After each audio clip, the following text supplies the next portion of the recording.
Selamat datang, selamat kembali lagi di cerita hororis. Serem.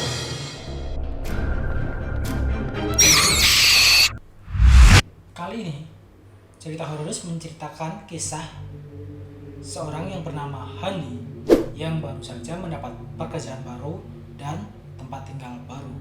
Nah, tempat tinggalnya ia ini disediakan oleh perusahaannya. Jadi dalam satu rumah itu terdiri dari 3 lantai dan sudah ada beberapa orang yang menempatinya di dalamnya. Awal kisah seperti ini. Nah, saat Handi baru datang, itu dia bertemu dengan seorang cewek. Kemudian Handi pun berkenalan dengan dia.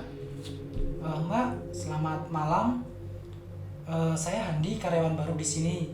Oh iya Mas, nama saya Nuril. Handi agak heran, kenapa kok cewek ini saat kenalan kok wajahnya pucat gitu ya? Wajahnya pucat, kemudian tangannya juga gemetar, serta pas ya salaman gitu, rasanya dingin. Handi pun masih berpikir positif di sini ya.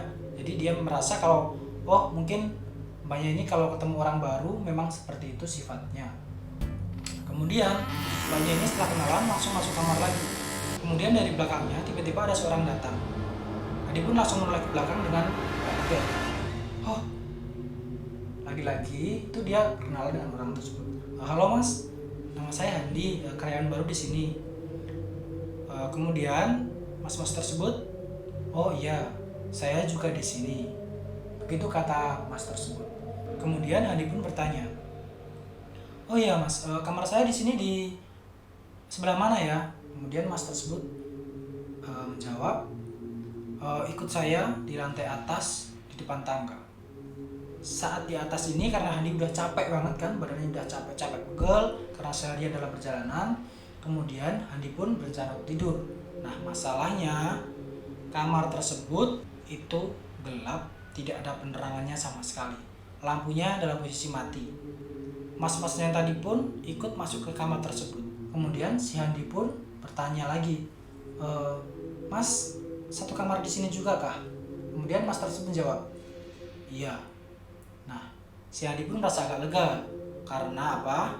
Di kamar yang gelap tersebut dia sementara masih ada temannya dulu. Kemudian karena udah capek, Handi pun langsung tidur. Nah, saat tidur itu Handi itu menghadap ke tembok. Jadi ada tembok, dia menghadap ke depannya gitu. Nah, saat si Handi udah menutup matanya dan mulai tertidur, tetapi tidurnya itu belum nyenyak. Dia masih bisa merasakan kalau ada suara-suara dan orang lewat, itu dia masih bisa dengar suara bunyi lantainya yang itu dia masih dengar. Nah, saat Handi menghadap tembok itu, dia merasa kalau di belakangnya itu ada orang yang berdiri.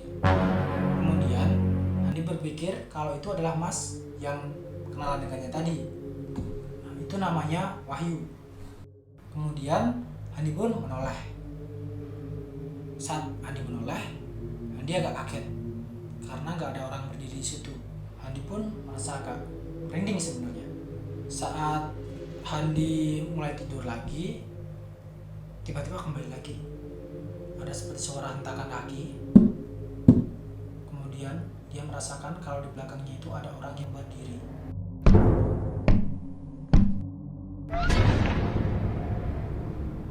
Nah, dari sini Handi langsung menoleh lagi. Nah, saat dia menoleh, ternyata sudah nggak ada orang di situ dan Wahyu pun juga sudah tidak ada di kursi yang tadi itu.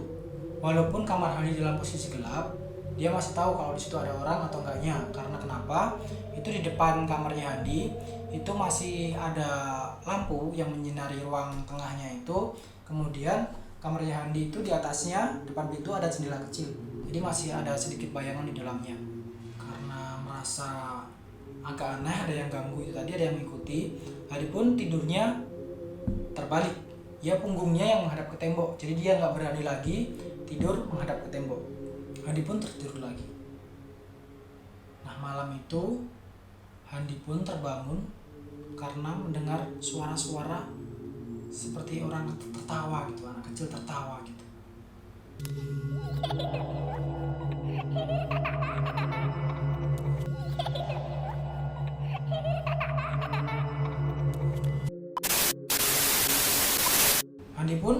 berpikir lagi bahwa mungkin di situ ada karyawan yang punya anak kecil seperti itu. Mungkin di lantai 2 atau lantai 1 tadi itu ada yang punya anak kecil.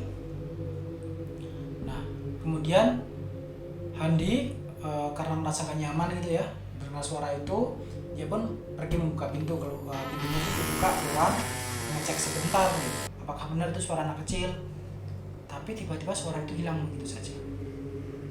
Nah, saat Hadi kembali menutup pintunya, masuk kamar lagi, dia mau tidur lagi, tiba-tiba ia mendengar suara anak kecil. Ya, suaranya makin lama makin keras, makin mendekat tepat di depan kamarnya.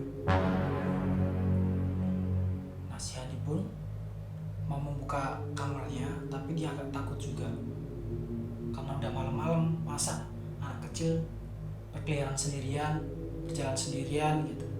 Kemudian akhirnya Handi pun memaksa dirinya agar bisa tidur.